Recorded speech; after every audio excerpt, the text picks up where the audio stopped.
თავიდანვე რომ ცოდნოდა ჩემი სახლის ისტორია. თუმცა რა აზრი აქვს ამის თემას, რა იქნებოდა. თავი ახლა აწყოში რა გვაქვს. ამ ყველაფერმა ჩემი ცხოვრების დიდი პერიოდი ჩააგდო. და რაც თავია, ჩემ ოჯახს შეეხო. მირანდა, ჩემი ულამაზესი და უმხიარლესი და რომელსაც ბავშვობიდან ენერგია კი არ უმცირდებოდა პირიქით. ახლა კიდე ჩაფიქრებული და ხასიათი წამხდარი დადის. სულ რაღაც ზებუნებრივის მოლოდინში. აი რომ არა ერთი გაბოროტებული ქალის შელოცვა. ჩემი ძველი ბინის ხელის სასაგდებოდა რა თქმა უნდა. და კიდე უფრო უარესი მოხუცის მიხმარება ამ საქმეში. ეს ყველაფერი არ მოხდებოდა. ვერ გავაკონტროლო და ამ რაღაცამ ჩემი ძველი ბინის პატრონი ანა შეიწირა. საკუთარი და ბინის გამო გაიმეტა. მაგრამ როგორც ჩანს, ყველაფერი ისე არ წავიდა, როგორც თვითონ უნდოდა. და ამ სახში თვითონ კი არა ზუსტად ის არსება ჩასახლა, რომელიც ამ პრობლემის მოსაგვარებლად გამოიყენა. და მე ყველას მოვედო, ვისაც ამ სახლთან ანასთან ქონდა რამე შეხება. და იგივე, ზუსტად იგივე შეიძლებოდა ჩემთასაც დამართნოდა. როცა ანას მიაკითხა სახლში, უბრალოდ უკვე დაღუპულ ანას. და მე რომ არა, არ ვიცი, არც მინდა ვიფიქრო რა იქნებოდა. როგორც ჩანს, მაინც თქვი, რა იქნებოდა ყველაფერი სხვანაირად რო ყოფილიყო. რა უშავს. როცა ეს ამბები ხდებოდა, მაშინ არაფერი ვიცოდი. სანამ არ გავარკვევდი. ცნაური ის არის, როგორც გავარკვიე ეს ყველაფერი. ამას თქვენც მალე გაიგებთ. საინტერესოა ცხოვრება, საინტერესო.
არსად ბიჭო, თბილისში ვარ, თბილისში, რამდენიმე გითვიქირავე საქმე.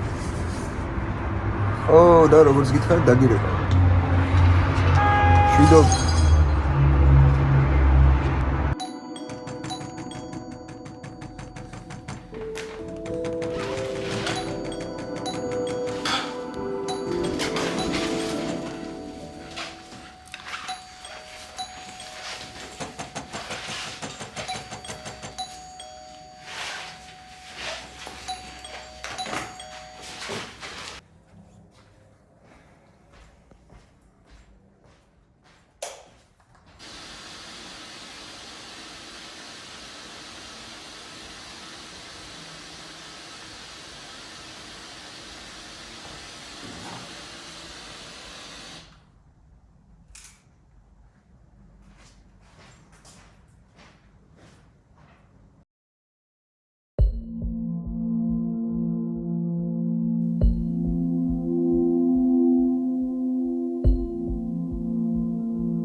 რაღაც აფორიაქებული ჩამხარ. ცუდი ამბავი მომიტანე. ეს რა გამაკეთებინე? ეს რა გააკეთე? რა გავაკეთებინე? შენ დაგავიწყდა? შენი კლასები ბიჭი რო გაწვალებდა და მოხვედი მთხოვე, მიშველო. კარგად მახსოვს. წუნპედან ამოგიყვანე. მაგრამ მე სახშიც მიგიყვანე. და სხვა რა მეკთხოვე. ისიც გითხარი შენ, რომ ყველაფერს თავის ფასი აქვს. იცი რამ ხელა გამოდგა ეგ შენი ფასი, ბებერო. შენ თამაში ხო არ გონია ეს ყველაფერი? შენ ნარდი გაგიგია? კამათელი იცი?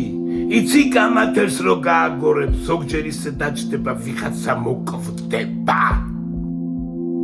რა ჯადო უნდა ყოფილიყო. შემაწუხებელი. რომ ის სახლი იაფად გაეკიდა ჩემს დას და მე მეყიდა უფრო იაფად. ჩემი კუთვნილი სახლი, რომელიც მამაჩემმა მხოლოდ იმიტომ დაუტოვა ჩემს დას, რომ კარგად იქცეოდა. შენი და შენ თვითონ გაწირე, შენ თვითონ მონაწილე ხარ ამ. მომიკვდა შენ ბებერო. ეს არის შენი ფასი. რა გინდა მითხარი, რა სწოულობ, რა გინდა? არასოდეს შეგწოდები არავინ. აღარ სუნთქავა რა. რა გინდა ეხა რა სწოულობ, რა გინდა? თქვი? ძალიან გთხოვ, გააუქმეს ჯადო. მომეც სიტყვა რომ გამთავისუფლდები ამისგან. ეხლა აღარა ვარ ბებერი.